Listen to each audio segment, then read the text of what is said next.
존경하는 여러분, 회의 참석자 여러분, 안녕하십니까?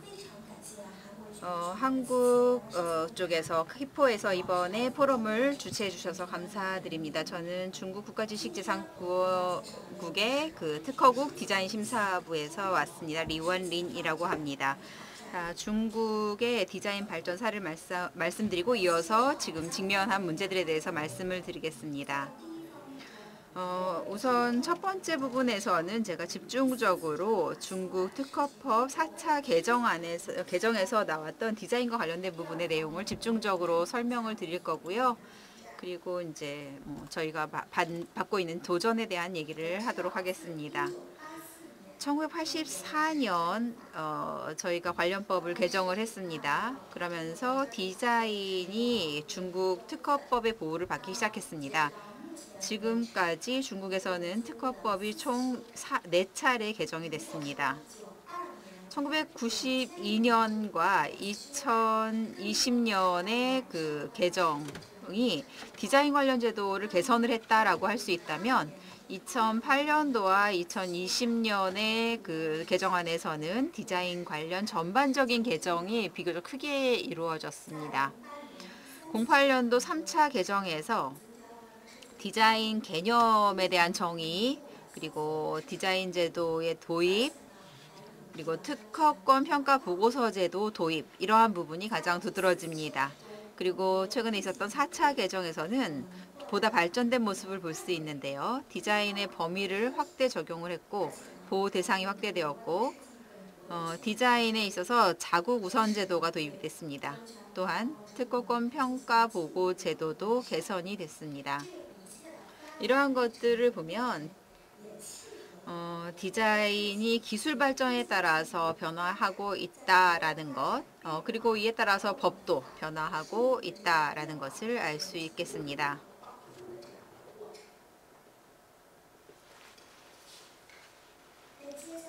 자, 그러면 이어서 구체적인 내용을 보도록 하겠습니다. 4차 개정 가운데서 디자인 관련 부분의 최신 수정 사항을 하나씩 살펴보겠는데요. 5가지 부분을 보겠습니다. 앞에 1, 2, 3번 같은 경우에는 디자인 자체랑 관련이 되어 있는 것이죠. 그래서 디자인 보호를 강화한다든지 존속 기간에 대한 거라든지 이러한 것들이 다 디자인 자체와 관련된 것이고요. 네 번째 같은 경우에는 특허권 평가 보고서 제도인데요. 이것은 실용신안 디자인 특허와 모두 관련된 부분이고 5번 성실신용의 원칙은 3가지 특허와 모두 관련된 부분입니다. 자, 그러면 하나씩 살펴보도록 하겠습니다. 우선 저희가 부분적 디자인 보호 강화를 했다라는 부분을 좀 살펴봐야겠습니다.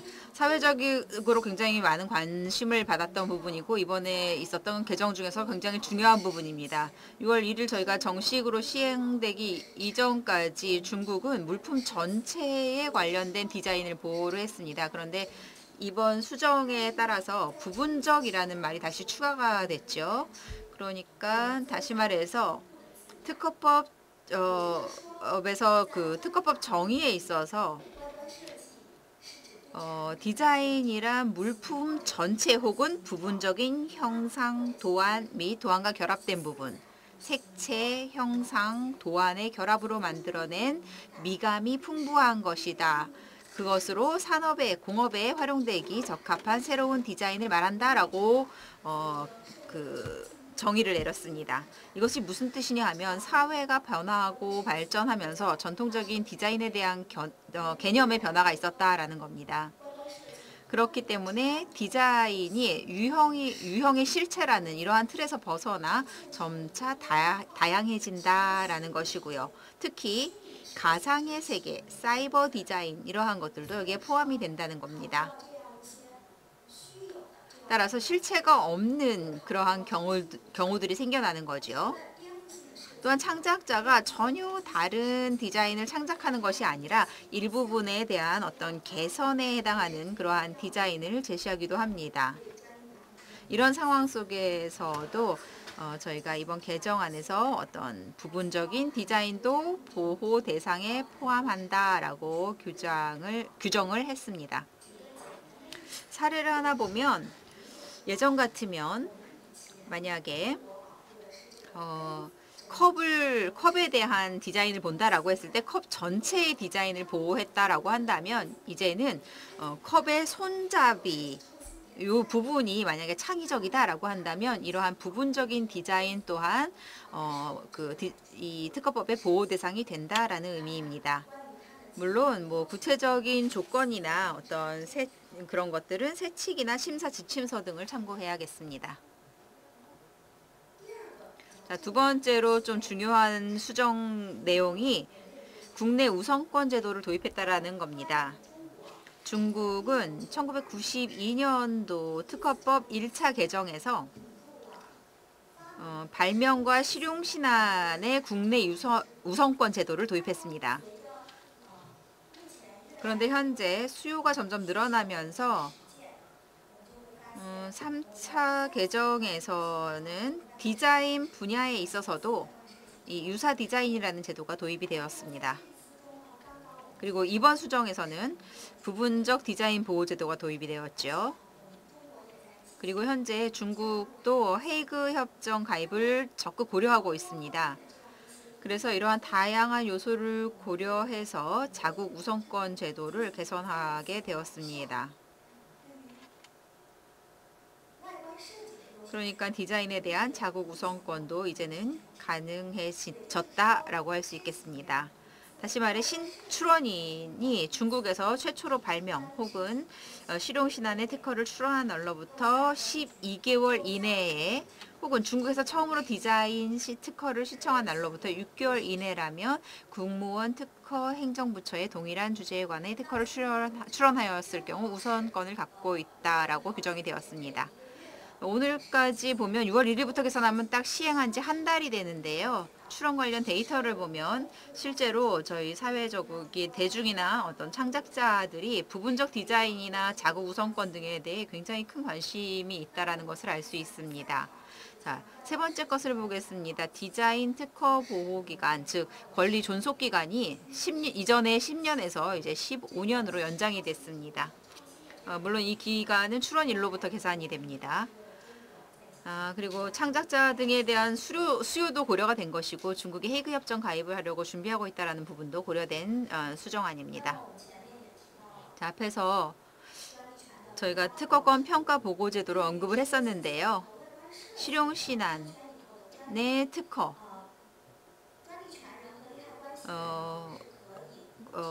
이 특허 혹은 디자인 특허 관련된 경우 특허권 침해 분쟁에서 특허권자 또는 이해 관계자 같은 경우에 디자인 특허 관련해서 검색, 분석, 평가를 진행한 후에 작성한 특허권 평가 보고서의 제출을 요구할 수 있습니다. 여기에서 말하는 그 이해 관계자다라는 것은 특허권을 가진 사람을 말합니다. 그런데 이것뿐만이 아니라 지금 피해 침해자들도 침해 피의자들도 특허권 평가 보고서를 요청할 수 있다라고 규정이 되었습니다. 자, 다섯 번째 변화는 성실 신용의 원칙을 도입한 것인데요. 특허의 출원과 특허권의 행사라는 행위를 제약하는 조항입니다. 이러한 행위는 반드시 성실 신용의 원칙을 지켜야 한다라고 규정을 했고요. 특허권을 남용하여 공공의 이익이나 타인의 합법적 권익에 손해를 가해서는 안 된다라고 규정합니다. 특허권의 남용으로 경쟁에서 배제하거나 제약을 가하면 독점 행위가 되기 때문에 중화인민공화국 반독점법에 근거해 처벌합니다. 자, 그러면 4차 개정 중에서 디자인 관련 중요한 조항들을 소개를 해드렸습니다. 자, 그러면 이어서 이와 관련된 특허법 수정과 함께 봐야 되는 어떤 시행 세칙과 심사 지침서의 개정 상황에 대해서 설명을 드리겠습니다. 제가 2020년 11월 7일 외부 의견 청취서를 발표를 했습니다. 이 가운데 디자인 관련된 부분을 한번 짚어보도록 하겠습니다.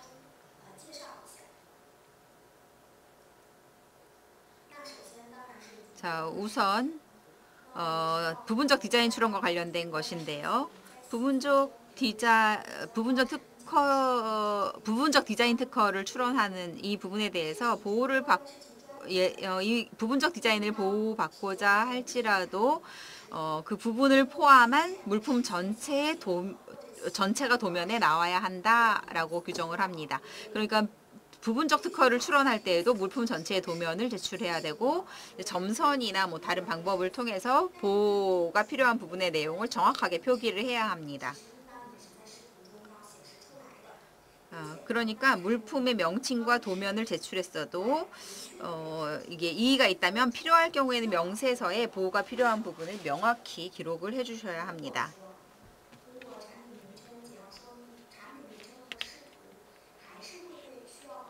이 부분은 사실 부분적 디자인을 보호받고자 한다라고 해도 도면에는 전체를 써야 하고 설명서에는 전체 내용을 다 기록해야 한다라는 것을 의미합니다.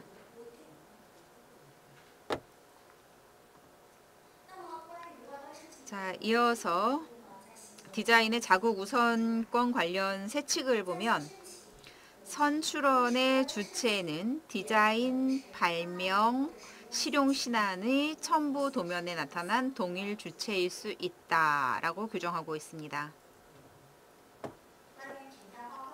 평가 보고서에 대해서 보겠습니다. 앞에 법을 보면서도 말씀을 드렸었는데, 청구의 주체가 침해 피의자까지 확대되었다라고 설명을 이미 드렸습니다. 시행 채칙에서도 자세한 설명을 하고 있습니다. 그리고 평가 보고서에 대해서도 규정을 하고 있는데요. 다시 말해 출원인 역시 특허권 등록 절차 과정에서 특허권 평가 보고서를 요구할 수 있다라고 규정하고 있습니다. 이것이 개정된 두 개의 부분이고요.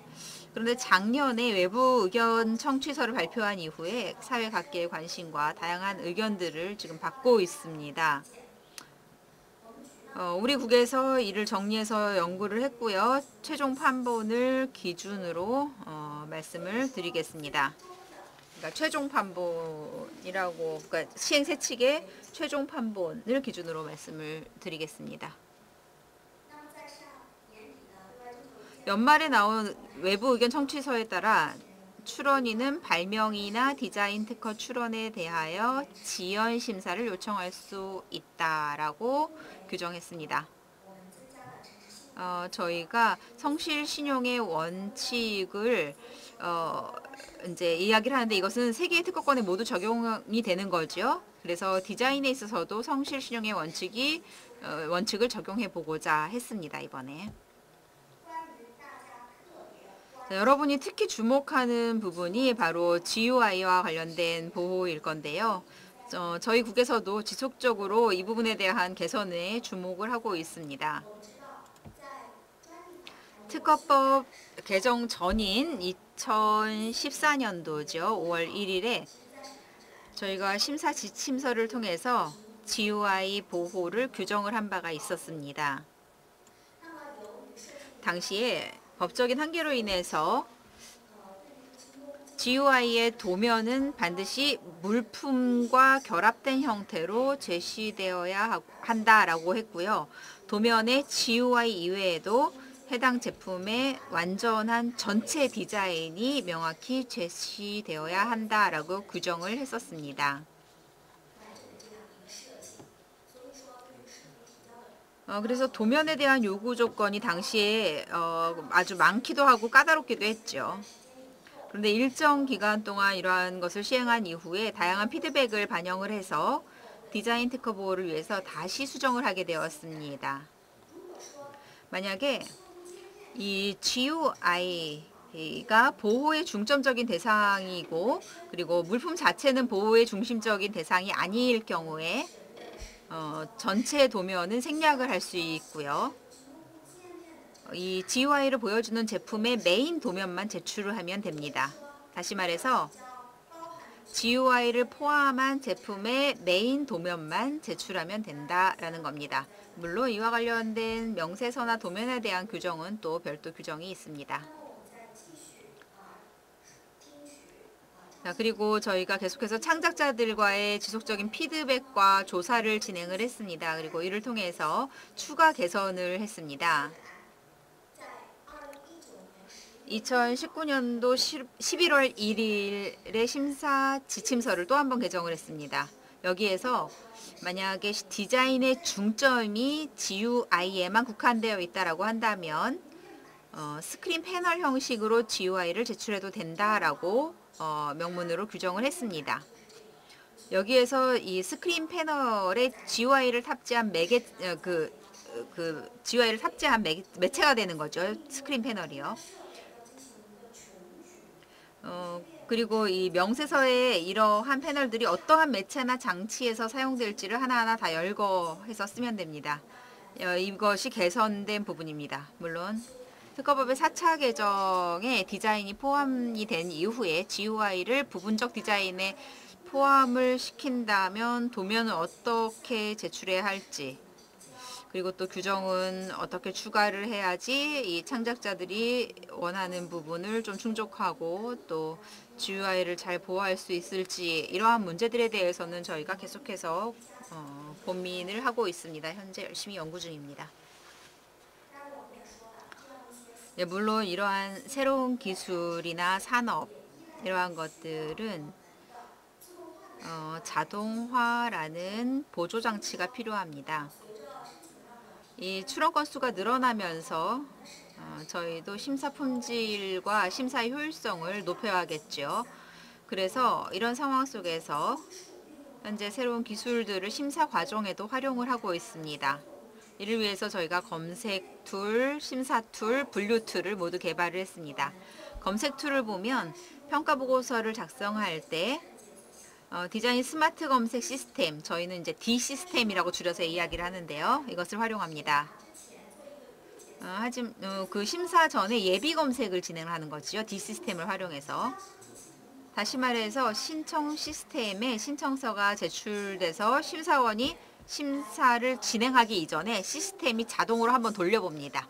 이렇게 자동으로 한번 돌려서 신규성이나 진보성 등을 잠정 판단을 해줘서 그 정보를 심사원한테 제출을 합니다. 그러면 심사원은 심사를 진행할 때 이 심사 툴의 AI 보조 형식 심사를 진행하게 됩니다. 이렇게 형식적 오류나 예비적인 신규성, 진보성 등을 판단해서 심사 품질을 향상할 수 있었습니다. 그리고 심사 툴도 AI 보조 형식 심사를 하고 있고요. 분류도 스마트 분류 시스템을 사용하고 있습니다. 현재 90% 이상의 디자인 출원은 이 시스템을 활용해서 분류를 하고 있습니다. 보시는 것이 저희가 말씀드린 D 시스템입니다. 네, 디자인 스마트 검색 시스템인 거죠. 그리고 이것은 이제 제출된 도면을 활용해서 다양한 도면을 검색한 상황을 보여주는 건데요. 유사도에 따른 검색을 한 사례입니다. 자, 마지막으로 현재 우리가 직면하고 있는 다양한 도전에 대해서 여러분과 함께 논의해보고 싶습니다. 사회와 과학기술의 발전에 따라서 발전은 계속되고 있는데 심사 기준은 이에 비해서 조금 늦게 발전하는 것 같습니다. 예를 들면 3D 프린팅 펜인데요. 옆에 보시는 그림은요. 전통적인 펜과 어떤 겉모습은 굉장히 비슷해 보입니다. 그런데 그 기능을 보자면 완전히 다르죠. 글쓰기 기능도 없고 그렇다고 어떤 프린터의 기능을 하는 것도 아닙니다. 그래서 끊임없이 이 로칸으로 분류를 개선을 해야 합니다. 그리고 헤이그 체제 하에서 모두 이 로칸으로 분류를 사용하고 있는데요. 매년 개최되는 로카르노 회의에 참석해서 우리 각국의 특허청들이 함께 일치된 의견을 가지고 함께 노력을 해야 된다고 생각합니다. 그리고 심사 기준도 이러한 새로운 산업이나 기술에 발맞춰서 계속해서 조절하고 변화해야 한다라고 생각합니다. 물론 특허법과 시행세칙, 지침서 등의 어떤 개정 역시도 창작자들의 창작물들이 적시에 보호받도록 하기 위해서 이렇게 하고 있는 것이고요. 이와 동시에 또 AI 등과 같은 새로운 기술들을 도입해서 심사 품질도 높이고 그리고 심사의 효율성도 지속적으로 향상시켜서 업그레이드 해야 된다라고 생각합니다. 이로써 제가 발표 준비한 내용은 모두 마쳤습니다. 감사드립니다.